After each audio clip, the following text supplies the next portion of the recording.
네, 지난 시간에 봉 차트에 대해서 양봉, 음봉, 예, 또 어떻게 양봉, 음봉이 어떤 것인지, 또 시가, 고가, 저가, 종가 이런 거를 어떻게 표시를 해서 모양이 나오는지에 대해서 설명을 좀 드렸습니다. 오늘은 형태에 따라서 조금 더 설명을 이어가도록 하겠습니다. 자, 지난 시간에도 잠깐 설명을 드렸는데요. 이제 형태가 여러 형태가 나와요. 그러니까 시가, 고가, 저가, 종가가 가격이 어떻게 되냐에 따라서 봉의 형태가 여러 가지가 나오는데 그 중에서 장대 음봉을 먼저 보겠습니다. 장대 양봉이죠. 장대 양봉. 빨간색이 양봉이라고 그랬죠. 자, 여기가 시가라고 그랬죠. 꼬리가 없는 경우는 어떻다고요? 예, 제일 낮은 가격이 저가니까 이게 저가랑 똑같죠. 그 다음에 이 막대기 봉의 제일 위가 고가죠. 종가죠, 종가. 종가인데, 역시나 고가가 없죠. 꼬리가 없기 때문에, 꼬리가 없으면 제일 높은 가격이 고가니까. 네, 이렇게 됩니다. 이런 형태가 장대 양봉입니다. 그러니까 아침에 딱 얼마 가기 시작해서 그 밑으로 한 번도 안 떨어지고 하루 종일 계속 올라간 거죠. 올라가다가 마지막에 제일 높은 가격에 끝난 거예요. 그러니까 힘이 엄청 센 거죠. 예, 에너지가 굉장히 충만한 겁니다. 아침 시작에서부터 계속 올랐다는 얘기니까 이걸 우리가 장대 양봉이라고 합니다. 굉장히 강한 흐름을 얘기할 때 우리가 장대 양봉이라는 표현을 씁니다. 강한 흐름이라는 거죠. 예, 이걸 참고하시면 될 것 같고요. 자, 다음 그림 또 보겠습니다. 장대 양봉이 있어요. 이걸 장대 양봉이라고 그럽니다. 또 하나 더 보죠. 네, 이거를 지워야 되겠죠. 네, 그 다음에 반대로 이번엔 반대입니다. 파란색 음봉이라고 그랬죠. 음봉인데 형태가 아까 장대 양봉처럼 그냥 막대기만 딱 있는 형태입니다. 지난번에 설명드렸지만 음봉의 경우는 요 위가 시가입니다. 시가죠. 시가고 그 다음에 위에 꼬리가 없으니까 어때요? 시가가 고가랑 똑같은 거죠. 네, 그 다음에 이번에는 맨 밑에가 종가죠. 끝난 가격입니다. 종가. 네, 마우스로 쓰니까 조금 글씨가 안 나오는데 양해 부탁드립니다. 네, 종가고 꼬리가 없으니까 역시 이게 저가입니다.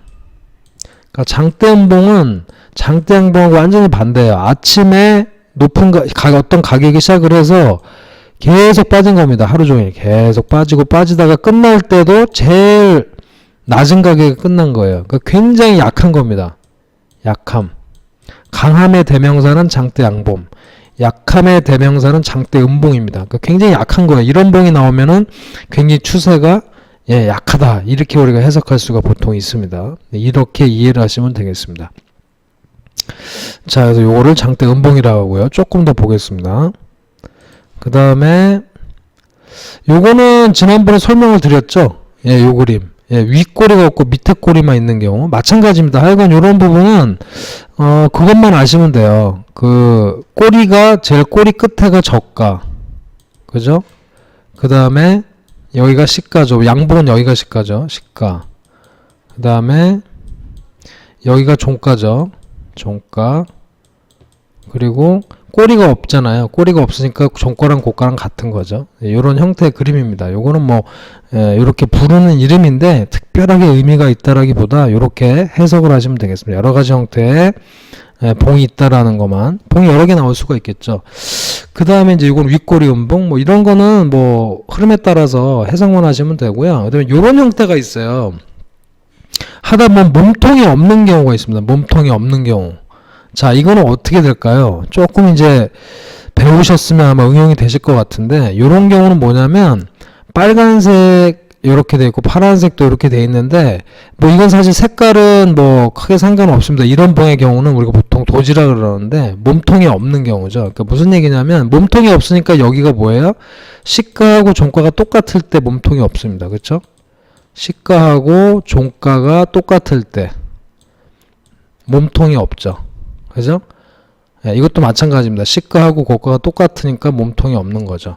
다만 꼬리만 이제 꼬리가 없는 경우도 있지만 꼬리가 있으면 아까 설명을 드렸지만 밑꼬리는 뭐라 그랬죠? 저가.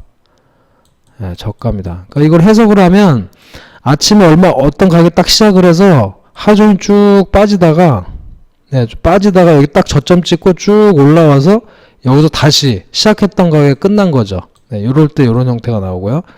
자, 우측에 있는 요 봉의 경우는 여기가 고가죠. 이건 윗골이니까 여기가 고가입니다.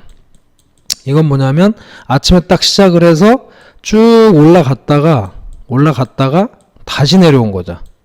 그래서 시작했던 거에 끝난 겁니다. 요럴 때 요렇게 모양이 나오게 되겠습니다. 자, 요걸 보통 우리가 도지라는 표현을 쓰는데요. 요건 참고로 알아두시면 되고 자주 나오는 형태들이니까 참고해서 보시면 되겠습니다. 자, 요렇게 돼 있고요. 그 다음에 그 차트를 통해서도 한번 제가 잠깐 좀 살펴볼게요. 보시면 이 삼성전자의 차트인데 조금 크게 보겠습니다. 삼성전자 차트인데 아까 설명드린 그런 모양의 형태들이 많이 있고 그 외의 형태도 있습니다. 아까 도지 설명을 드렸는데 이런 형태도 있어요. 이렇게 십자가 모양처럼 이렇게 된 거. 이건 어떻게 된 걸까요? 마찬가지로 몸통이었기 때문에 시가하고 종가가 똑같은 겁니다. 그죠? 이건 아까 도지에서 배우셨고요. 그 다음에 이거는 아까는 뭐 고가나 저가가 없었는데 이거는 다 있는 거죠. 여기가 고가고 여기가 저가입니다. 그렇죠? 이제 한번 보셨으니까 이제는 어렵지는 않으실 겁니다. 이렇게 해서 봉을 해석하시면 되겠습니다. 이제 봉 보는 법 아셨죠? 이제 봉 차트 보시면 얼마에 시작해서 얼마에 끝났구나, 오늘 흐름이 어떻구나 라는 거를 봉 차트만 보셔도 이해할 수 있으시면 성공이신 겁니다. 이렇게 봉 차트 흐름에 대해 설명을 드렸고요. 다음 시간에는 이제 여러 봉이 겹쳤을 때 어떤 해석하는 방법, 그 다음 시간에는 우리가 이동 평균선까지 해서 준비할 수 있도록 하겠습니다.